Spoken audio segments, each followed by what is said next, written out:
the Duke's Institute, three-part series workshop about the SAT. My name is Annie, and I'm the co-founder of the Duke's Institute. We have had extensive experience in the area of test preparation by providing SAT preparation courses and college advising since 2006 in Brazil. We are very proud to partner with Fundação Estudar to bring you more information about this process. This is the second of 3 videos that describe all 3 sections of the SAT: math, critical reading, and writing. We will show you test format, show you some question examples, and give you some hints for test day.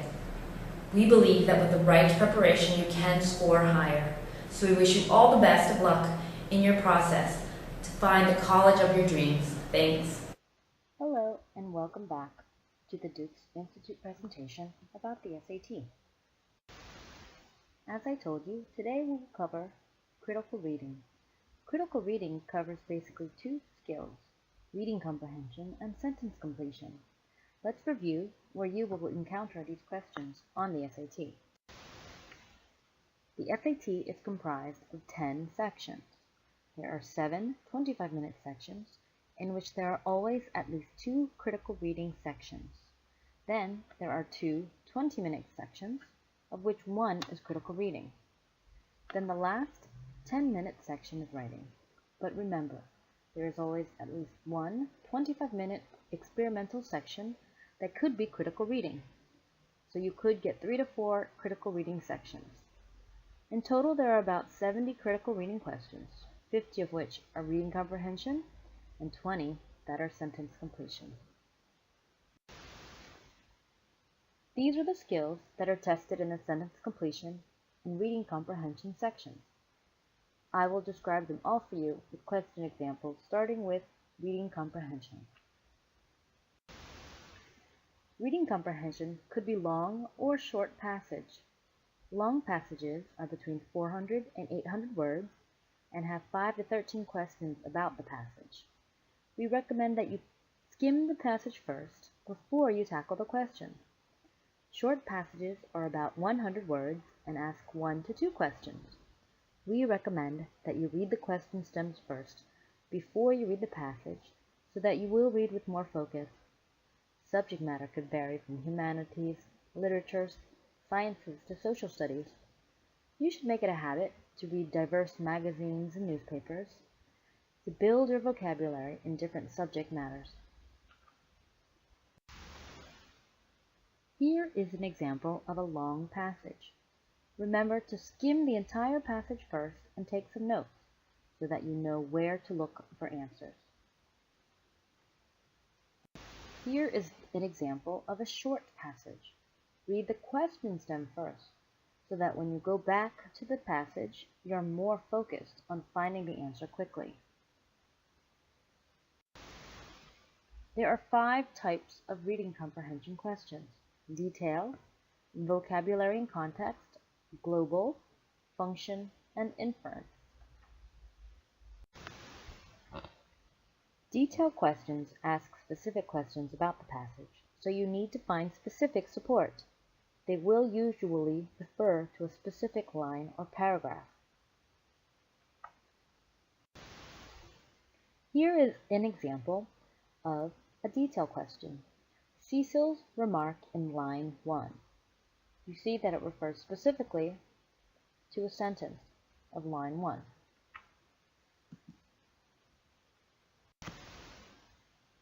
The second question type is called vocabulary and context.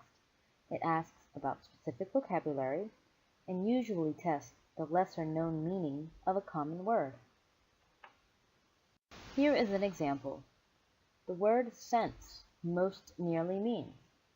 How is the word sense used in this passage? The word sense can be a noun or a verb, so you need to understand the context of the passage to see how the word is applied. The third type is called global, which asks about the passage as a whole from the author's viewpoint. Think about the big picture about what the author is trying to communicate. Why is he writing this passage? In this global example, the question asks, the primary purpose of the passage is to. Now take a look at the first verb in all the answer choices. Persuade, indicate, encourage, argue, suggest. Is the author trying to do any of these things with the entire passage? Read the passage again and look for his purpose. The fourth question type is called function, which asks why the author is doing something. So you need to understand the author's perspective, because in the passage it might even change. In this function example, the question asks, Mr. Beebe asked the question in line 6 and 7, primarily in order to. Similar to the global question, take a look at the verb in the answer choices. Raise, anticipate, challenge, note, criticize. Is he trying to do any of these things with the specific question cited? Read the passage again and look for why Mr. Beebe asked this question. The fifth and last question type is called inference. It asks a question to understand something that is implied or inferred. To answer this question correctly, you need to focus on the facts, not just the opinions. In this inference example, the question asks, the reference to Beatles in lines 5 through 6 serves to suggest that. For inference question type, you must read the lines cited carefully and understand the author's intention. In addition to single, long, or short passages, you could also see paired passages. Two passages that represent the same topic but in a different way. About 1/3 of reading comprehension questions are called paired passage, and you can expect to see about 16 questions of this type. Here is an example of two paired passages that discuss email. Questions can be about one passage or the other, but there is always at least one question that asks about both. Sentence completion is a second type of critical reading skill. There are about 20 sentence completion questions on the SAT. You should aim to spend about 30 seconds on these questions so that you can spend a little more time on the more difficult reading comprehension questions we just discussed. Here are the directions for sentence completion. You must choose the word that best fits the meaning of the sentence. Sentence completion asks you to select the word that best fits the meaning of the sentence as a whole. The sentence themselves will give you clues about the missing words. As you can see, vocabulary is very important on the SAT, so the more you are reading books, newspapers, and magazines, the better prepared you will be. The first and most common type of sentence completion is called definition. About half of the questions are definition types, so that's about 10.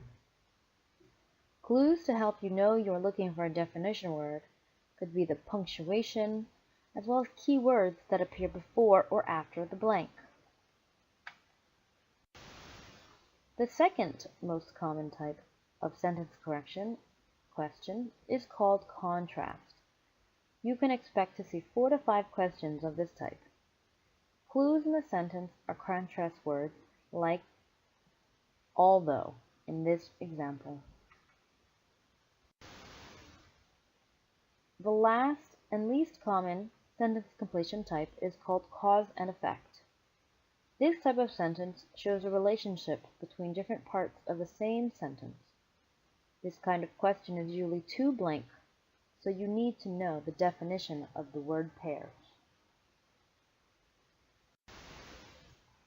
As shown in the previous example, sentence completion can also have 2 blanks for omitted words, and you have to identify the relationship between the missing words. Usually they can have similar or combined meanings, or even direct contrast.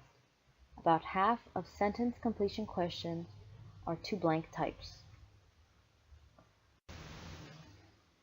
Here is an example of a 2 blank sentence completion.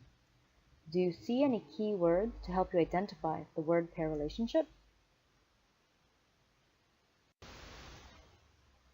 Well, that's it for critical reading. our second of 3 videos to help you better understand the SAT. Good luck to you on the SAT, and don't forget to keep reading to improve your vocabulary and subject matter knowledge.